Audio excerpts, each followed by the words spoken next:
ма, мороженое тәтті ма? Қарлы күн достар, қалдаңызға қалай? Күн жауын өтініп тұрған, невозможно екен.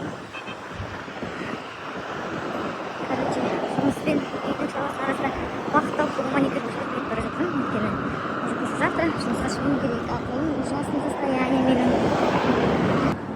Бір жақсысы, менің маникюршісі мына жерде. Жақын жерде үйдің қасында. Тек пешеходтан өтемін жолдан. И бір дом. Şimdi солай с утра таң атысымен штрафстоянкаға бардық. Потому что алдыңғы күні ДТП-ға түсіп қалған болатынбыз. Соны бүгін штрафстоянкадан шығарып келдік. Соның келінді есік алдына қойып қойдым. Үшін виновник ақшасын төлеймін деді, бірақ әлі съезға шыққан жоқ. Неде болса енді сотты күтеміз. Сот болу керек.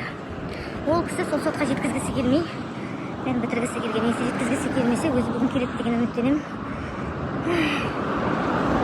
Солай, өзімнің состояние келетін болсақ, нормально бүгін, нормально. После геля и обезболивающий нормально бүгін. Енді өте қатты ауырсынып тұрған жоқпын, жайлап-жайлап ісіктерді кетіп жатыр.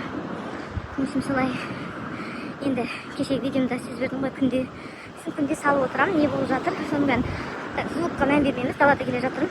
Күн қайнап тұрған еді, резко жел тұрып жатыр уже. Осы салонға келе жатырмын. Қазір сөндірейін, а то бұл жерде онша жаратпайды видеоға түсіргенді. Здравствуйте. Шықтым маникюрдан. Смотрите, как красиво. Адам қатарына кіріп қалдым уже. Енді бегом тез үйге. Қазір жігітім келу керек. Онда жаңа неге кеткен болатын, жұмыстарын бітіремін, сол келіп, сосын тағы бір жерге бару керек. Осы машинаның шаруасымен сөйлесу керек. Қанша ақша кетеді ремонтқа, соның бәрін определить етіп, шығарып, сосын ақшасын жаңағы виновник ДТП сол жігітке жазу керек, айту керек. Все, шықтым. Бәрін радосты предела нету, әп-әдемі ұлттыр. Все, үйге келдім. Шараларым жасауым керек. Ана, төсектер жинасаңдар. Біздің балдан айғаламасаң бұны. Көзін шығып көрсетпесең көрмейді. В принципе, үйімді жиналды, бірақ не идеально, да? Қазір қайтадан өзім жинап бастаймын уже. Мына баланың киімдерін алыңдар. Өзінің орындарына салыңдар. Мына біздің үйдің стенасын қараңызшы. Кім айтады осыны ремонттан, таза ремонттан шыққан үй деп. Ужин дайындап жатырмыз, заготовкасын, да. Өзім қызға жасатып жатырмын. Ана шотысқа тамақтың неден салам ғой, сөйтсем, біреулер жазып қойыпты, өзім қолымнан келмей вообще осыны пісіру деп. Вообще. Та, еще одну. Этот, енді соны міне қазір видеода көрсетемін. Не только менің қолымнан, менің қызымның қолынан да келеді.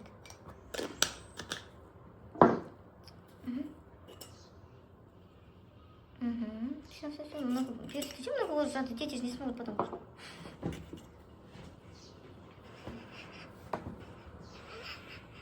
Все, теперь стол большой ложка на мешай. Дала өртеніп тұр, төбемен күн тесіп кетеді. Күн қызу қайтсын, сосын шығасын. Далаға шығайын. Мама далада бергенмейді. Қалай таң атады, солаймен жүреді далада. Пока үйге тықпағанша. Араластырып алайық, сосын пісіп жатқанды көрсетеміз. Все, жатырмын, пісіп жатқан жерімізден аяқ астынан кейін шығып кетіп қалдық бәріміз. Дүкенге әпкесін алсын. Анам өздері алып келдім, потому что жігітім қазір кетемін дейді. Жолдасы дос жігіттерімен охотаға кетемін дейді. Охота деймін, қырға шығып демалама, сондай жерге барады екен. Мен келіп тамағымды жасап жатырмын. Мына екі өтек сразу резко свежийнан алғам жанымның дүкеннен. Соған тек жабысатық ысынанға сразу. Тамақты күтпей. Али, он что, не зашел, что ли? Зашел же, смотрите там. Осылай. Пока мынандай котлет жасап қойын, мен еще қазір еще балық жарып ету керек. Балық пісіру керек. Балық? Тұршай, қойшы балам. Мама. Сөйде. Солай, бір енді мына видеоны ашып, бір история айтайын, бірдеме сөйлемесем, мына екеуі как всегда жетіп келеді. Короче, бұлардың тамақтарын беріп боламын, қазір жегізіп сосын бастаймын қазір. Қайтып келем.